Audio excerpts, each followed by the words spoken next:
Hello बच्चों, कैसे हैं आप सब लोग। मैं आपकी हिंदी टीचर सोनम। चलिए, हमने पिछली क्लास में बच्चों कौन कौन से पाठ पढ़े हैं। सबसे पहले हमने पढ़ा भाषा, दूसरा पाठ हमने कौन सा पढ़ा, वर्णमाला। आज हम पढ़ेंगे शब्द। शब्द यानी के वर्ड। चलिए, तीसरे अध्याय को अभी हम सभी लोग शुरू करते हैं। शब्द। शब्द क्या होता है बच्चों, दो या दो से अधिक वर्णों के आपस में मिलने से शब्द बनता है। वर्ण जो कि हमने पिछली क्लास में पढ़ा था, दो या दो से अधिक वर्णों के आपस में मिलने से शब्द बनता है। हर शब्द का कोई ना कोई अर्थ होता है। आइए, क, म और ला वर्ण से शब्द बनाकर देखें। बच्चों, क, म, ल को जोड़िए आप लोग, क्या बनेगा, कमल बनेगा। ऐसे ही अब हम इस तस्वीर में देखिए, कुछ वर्ण दे रखे हैं, उन्हें जोड़कर हम शब्द बनाते हैं। जैसे पहला वर्ण कौन सा है, क, ल, म। कलम। कलम यानी के पेन, जिससे कि हम लिखते हैं अपनी कॉपी पे। ल, म, क। लमक। क, म, ल, कमल।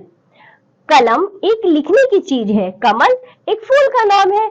दोनों के ही कुछ अर्थ निकलते हैं, बेअर्थ कोई शब्द नहीं होता है। जिस शब्द का कोई अर्थ निकले वही शब्द होते हैं। जैसे कि किंतु लमक को पढ़कर कोई भी चित्र हमारे दिमाग में नहीं आया। हमने ऊपर तीन शब्द पढ़े बच्चों, क्या क्या पढ़ा, कलम, लमक और कमल। कलम पढ़ते ही हमारे दिमाग में पेन का चित्र आया, कमल पढ़ते ही हमारे दिमाग में फूल का चित्र आया, लमक पढ़ते ही कोई चित्र नहीं आया। यानी कि देखिए, किंतु लमक को पढ़कर कोई भी चित्र हमारे दिमाग में नहीं आता, इसका कोई अर्थ नहीं है, इसलिए ये शब्द नहीं है। शब्द बनाने के लिए सही वर्णों को सही जगह रखना जरूरी है। मात्रा वाले शब्दों में ध्यान से सही मात्रा लगानी चाहिए।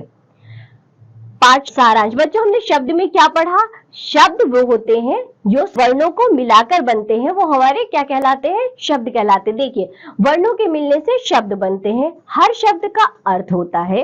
अर्थ वाले शब्द बनाने के लिए सही वर्णों को सही स्थान पर रखना जरूरी है। मात्रा वाले शब्दों में सही मात्रा लगानी चाहिए। चलिए बच्चों, आज हमने क्या पढ़ा है, शब्द पढ़ा है। क्या शब्दों से हमने क्या सीखा, सही जगह पर सही स्थान पर सही वर्ण का प्रयोग करके ही शब्द बनता है। शब्द यानी कि जिसका कुछ अर्थ निकले। ऐसे ही नहीं कुछ भी वर्ण जोड़कर हम कोई शब्द बना देंगे जिसका कोई अर्थ ही नहीं निकलेगा। बच्चों, अभी है जो हमने तीन टॉपिक्स खत्म करे हैं, कौन कौन से, भाषा, वर्णमाला और शब्द। अब आप इन तीनों टॉपिक्स को घर पे जाके रिवाइज करिए, अच्छे से पढ़ाई करिए। अब हम मिलेंगे नेक्स्ट क्लास में।